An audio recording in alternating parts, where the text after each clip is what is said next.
Hello friends, आज हम GK के टॉप 40 क्वेश्चंस लाए हैं जो आपके आने वाले कॉम्पिटिटिव एग्जाम के लिए बहुत ही इम्पोर्टेंट है और आप हमारी वीडियो को अंत तक जरूर देखें। चलिए स्टार्ट करते हैं। फर्स्ट क्वेश्चन दिया गया है कि इनमें से किस वाद्य यंत्र में विभिन्न आकारों के 18 पार्सिलेन के कपों का एक सेट होता है। कि किस वाद्य यंत्र के बारे में बताना है हमें, किसमें 18 पार्सिलेन के कपों का एक सेट माना जाता है। तो जल तरंगम जो हमारा वाद्य यंत्र होता है, इसमें 18 पार्सिलेन के कपों का एक सेट होता है। चलिए नेक्स्ट क्वेश्चन पे आते हैं, जिसमें दिया गया है कि ₹50 के नए नोट में दर्शाया गया पत्थर का रथ इनमें से किस स्थान पर स्थित है। यानी कि जो पत्थर का रथ है, जो 50 रुपए के नोट जो न्यू आए हैं, उनमें किस स्थान पर स्थित है? ये हम्पी नगर में स्थित है। नेक्स्ट क्वेश्चन है कि इनमें से कौन सा अपर्याप्त स्वच्छता के आर्थिक प्रभाव के तहत नहीं आता। स्वच्छता के आर्थिक प्रभाव के तहत क्या नहीं आता? शेयर बाजार का प्रभाव, पर्यटन प्रभाव, घरेलू जल प्रभाव या स्वास्थ्य संबंधी प्रभाव। तो इसका ऑप्शन नंबर 1 हमारा बिल्कुल सही होगा कि शेयर बाजार प्रभाव हमारा आर्थिक प्रभाव के तहत नहीं आता है। क्वेश्चन नंबर 4 है, जिसमें दिया गया है कि नर्मदा नदी का स्रोत इनमें से किस राज्य में स्थित है। नर्मदा नदी का स्रोत कहाँ से स्थित है? मध्य प्रदेश में स्थित है। नेक्स्ट क्वेश्चन है कि इनमें से कौन सा भारत सरकार द्वारा किया जाने वाला बाजार हस्तक्षेप का रूप है जो खेत की कीमतों में किसी भी तीव्र गिरावट के सामने कृषि उत्पादकों को सुरक्षित रखता है। यानी कि खेत की कीमतों में अगर गिरावट भी हो रही है तो कृषि उत्पादकों को कैसे वो सेफ रखेगा। तो वो क्या होगा हमारा, ये कौन सा भारत सरकार का एक नया बाजार हस्तक्षेप रूप है? न्यूनतम समर्थन मूल्य।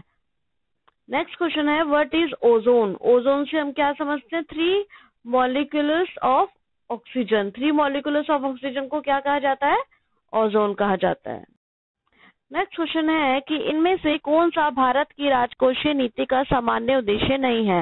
राजकोषीय नीति का सामान्य उद्देश्य क्या नहीं है? जनहित में उद्योग स्थापित करना। यानी कि जनहित में उद्योग को स्थापित करना राजकोषीय नीति का सामान्य उद्देश्य नहीं है। नेक्स्ट क्वेश्चन है कि निम्न में से कौन सी मृदा मुख्य रूप से कम वर्षा वाले क्षेत्रों में देखी जाती है। यानी कि कौन सी मृदा है जो कम वर्षा वाले क्षेत्रों में देखी जाती है? लाल मृदा है, जहाँ पर कम बारिश होती है उन क्षेत्रों में यह मिट्टी पाई जाती है। नेक्स्ट क्वेश्चन है कि एक चुंबक में कितने ध्रुव पाए जाते हैं। तो एक चुंबक में 2 ध्रुव पाए जाते हैं।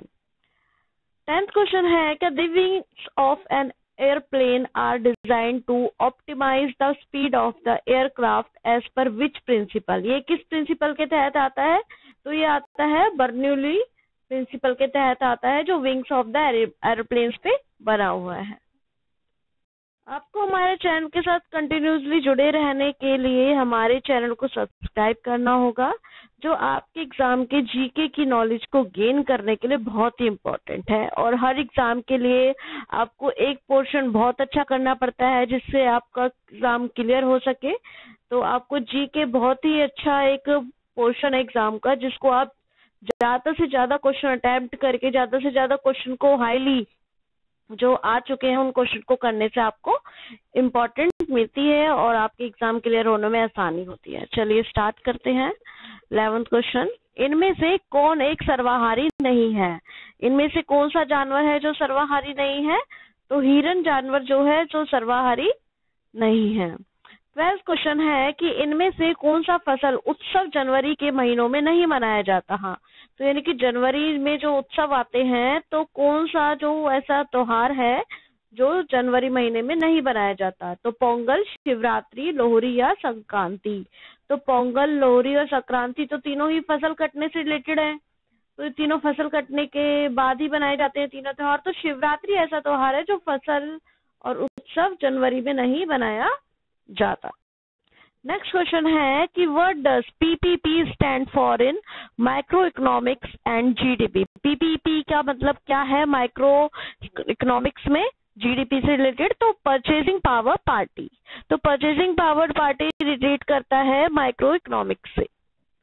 14 क्वेश्चन है कि भारत और बांग्लादेश के बीच की सीमा इनमें से किस राज्य से होकर नहीं गुजरती है। यानी कि जो भारत और बांग्लादेश की सीमाएं हैं तो इस कौन से राज्य से होकर नहीं गुजरती है? उड़ीसा राज्य से होकर नहीं गुजरती है। भारत के कितने देशों के साथ अपनी समुद्री सीमाएं साझा करता है? तो भारत कितने देशों के साथ समुद्री सीमाएं साझा करता है? 7 देशों के साथ समुद्री सीमाएं साझा करता है। इसके लिए आपको ये समुद्री सीमा जिस जिसके देशों के साथ लगती है उन सब के नाम जरूर याद होने चाहिए। तो 16 क्वेश्चन है कि which of these is not characteristics of a mammal. Mammal का कौन सा कैरेक्टरिस्टिक्स नहीं है इन चारों ऑप्शन में से? तो mammal are warm blooded animals होते हैं, इनमें ये बोला है। सेकंड में बोला कि have hairs and fur on the body, उनकी बॉडी पे हेयर और फर होते हैं, और हैव मैमरी ग्लैंड्स होते हैं उनके, और ये मैमल्स आर इंटरब्रीड्स। तो इसमें कौन सा नहीं है? जो मैमल्स आर इंटरब्रीड्स, और ये सारे तो सही है। नहीं बताना था हमें, तो 4th ऑप्शन बिल्कुल करेक्ट नहीं है। क्वेश्चन है कि 17th क्वेश्चन दिया गया कि इन भारतीय, यानी कि जो हमें नीचे राज्य दिए गए हैं 4th ऑप्शन में, तो इन भारतीय राज्यों में से किस जनजाति के लोगों द्वारा कालबेलिया नृत्य का प्रदर्शन किया जाता है, और जिससे काले सार्पों के जैसे काले रंग के वेशभूषा शामिल होते हैं और चांदी की कढ़ाई और लाल लेस होती है। तो इसमें से हमारा जो कालबेलिया डांस फेमस डांस है, और जो राजस्थान जैसे इलाके में होता है, जो सांपों से रिलेटेड है, जो इसका सेकंड ऑप्शन हमारा बिल्कुल सही होगा कि राजस्थान ही ऐसी जगह है जहां पर कालबेलिया डांस फेमस है, नृत्य प्रदर्शन किया जाता है। नेक्स्ट क्वेश्चन है which of this is used to neutralise gastric acid. Neutralise gastric acid के लिए किसको यूज करा जाता है? तो एंटीसाइड्स को यूज करा जाता है न्यूट्रलाइज गैस्ट्रिक एसिड्स के रूप। नेक्स्ट क्वेश्चन है कि आलू पौधे का कौन सा भाग है? आलू पौधे का कौन सा भाग है? तना भाग है आलू पौधे का। और मोहनजोदाड़ो, हड़प्पा, ठट्टा और तक्षशिला किस नदी के किनारे लोकप्रिय पर्यटन स्थल है? तो मोहनजोदाड़ो, जो हड़प्पा ये तक्षशिला किस नदी के किनारे स्थित है? ये सिंधु नदी के किनारे स्थित है। और इसकी एक शॉर्ट फॉर्म भी थी कि सिंधु से, हाँ, मोहनजोदाड़ो हड़प्पा एच से हड़प्पा, और सिंधु घाटी को इंडस वैली भी कहते हैं, तो एच आई इसकी शॉर्ट फॉर्म है कि हड़प्पा जहां पर भी दिख जाए तो उसके अंतर्गत जो भी नदी इसके साथ कौन सी लगती है, वो सिंधु नदी लगती है। हमारे 21 क्वेश्चन है, क्योंकि 2020 का सेट आता है हमारे एग्जाम्स में, तो ये 21 क्वेश्चन है हमारा। जब आने वाली ज्वार का प्रमुख किनारा पानी की एक लहर बनता है जो नदी या खाड़ी की धारा की दिशा के विपरीत एक नदी या संकीर्ण खाड़ी तक जाती है, तो उसे क्या कहा जाता है? तो उसको ज्वारीय बोर कहा जाता है। सिंपल क्वेश्चन है ये। नेक्स्ट क्वेश्चन है कि बिंदुसार और देवी धर्मा इनमें से किस शक्तिशाली प्राचीन राजा के माता पिता हैं? यानी कि बिंदुसार और देवी धर्मा किस प्राचीन राजा के माता पिता हैं? वो अशोक के माता पिता, क्योंकि बिंदुसार का बेटा कौन है? अशोक। नेक्स्ट क्वेश्चन है कि हर साल राष्ट्रपति द्वारा डैश के लिए माता जीजाबाई पुरस्कार दिया जाता है। यानी कि जो जीजाबाई पुरस्कार है वो किस उपलब्धि के लिए दिया जाता है? तो महिलाओं को सेवाएं और सुविधा प्रदान करने के लिए सर्वश्रेष्ठ शहरी स्थानीय निकाय के लिए ये अवार्ड दिया जाता है। हर साल ये राष्ट्रपति जी देते हैं।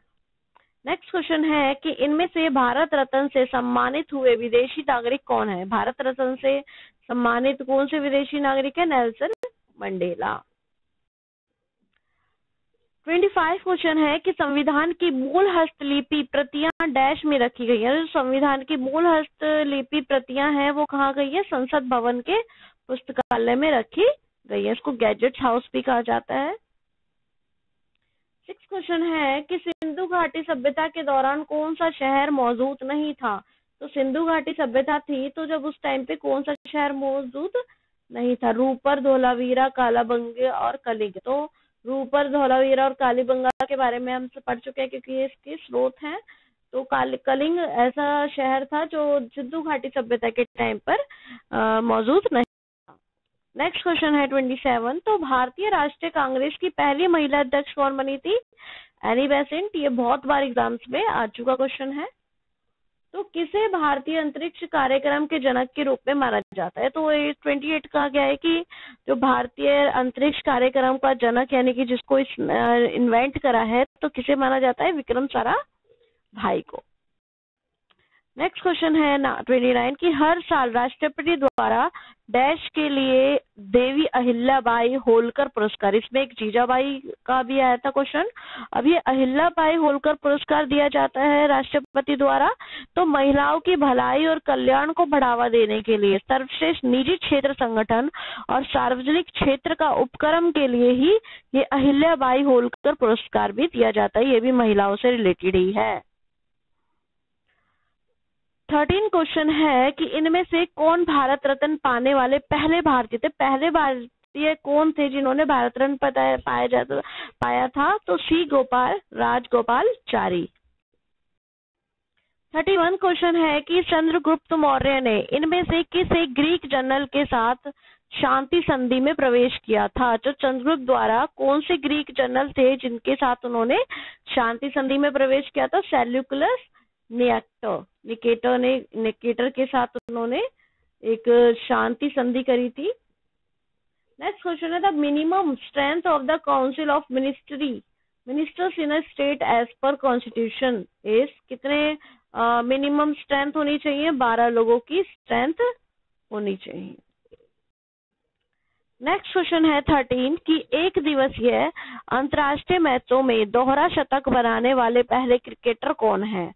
तो बेलिंडा क्लार्क हैं जो अंतर्राष्ट्रीय मैचों में, इंटरनेशनल मैचेस में उन्होंने दोहरा शतक लगाया है, जो पहले क्रिकेटर बने हैं। तो किस अनुच्छेद में कहा गया है कि अस्पृश्यता को समाप्त कर दिया जाए और किसी भी रूप में इसका अमल निषिद्ध है? तो अनुच्छेद 17। अनुच्छेद सब सारे बहुत इंपॉर्टेंट है, अनुच्छेद जरूर रिवाइज कीजिएगा। नेक्स्ट क्वेश्चन है कि इनमें से किसने आनुवांशिक कूट और प्रोटीन संश्लेषण में इसके कार्य की व्याख्या के लिए नोबेल पुरस्कार, यानी कि जो नोबेल पुरस्कार मिला है आनुवांशिक कूट और प्रोटीन संश्लेषण के कार्य के लिए, तो वो है हरगोविंद खुराना जी को नोबेल पुरस्कार मिला है। और नोबेल पुरस्कार हर साल कितनी डेट्स को दिया जाता है? 10 दिसंबर को दिया जाता है। और अल्फ्रेड बीने ने इसकी शुरुआत करी थी। नेक्स्ट क्वेश्चन है कि इनमें से कौन राष्ट्रपति द्वारा नियुक्त नहीं किया जाता? तो राष्ट्रपति द्वारा किसको नियुक्त नहीं किया जाता है? मुख्यमंत्री को, राज्य के राज्यपाल को, मुख्य न्यायाधीश को, सर्वोच्च न्यायालय, उच्च न्यायालय के न्यायाधीश को। तो मुख्यमंत्री जो सीएम होता है, चीफ मिनिस्टर, उसको राष्ट्रपति द्वारा नियुक्त नहीं किया जाता। 37 क्वेश्चन है कि ओलंपिक खेलों में व्यक्तिगत स्वर्ण पदक जीतने वाले पहले भारतीय कौन थे? यानी कि व्यक्तिगत खेलों में स्वर्ण पदक सबसे पहले किसने पाया था? अभिनव बिंद्रा ने पाया था। तो सिंधु घाटी सभ्यता किस युग की थी? सिंधु घाटी सभ्यता कांस्य युग की थी, ब्रॉन्ज। 39 क्वेश्चन है कि इनमें से किसे स्वतंत्र के पूर्व युग में कलकत्ता का मेयर नियुक्त किया गया था? यानी कि स्वतंत्रता से पूर्व युग में कलकत्ता का मेयर किसे बनाया था? सुभाष चंद्र बोस जी को बनाया था।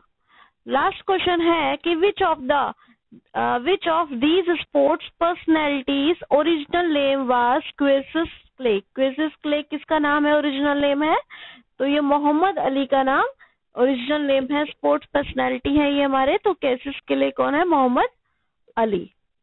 ऐसे ही हमारी और वीडियोस के लिए आपको हमारे चैनल को सब्सक्राइब करना होगा और हमारी वीडियो देखने के लिए आपको थैंक यू। और आप हमारी वीडियो को लाइक कीजिए, शेयर कीजिए और कमेंट जरूर कीजिए। इससे और रिलेटेड क्वेश्चन चाहते हैं आप, उसके लिए भी कमेंट कर सकते हैं। Thank you.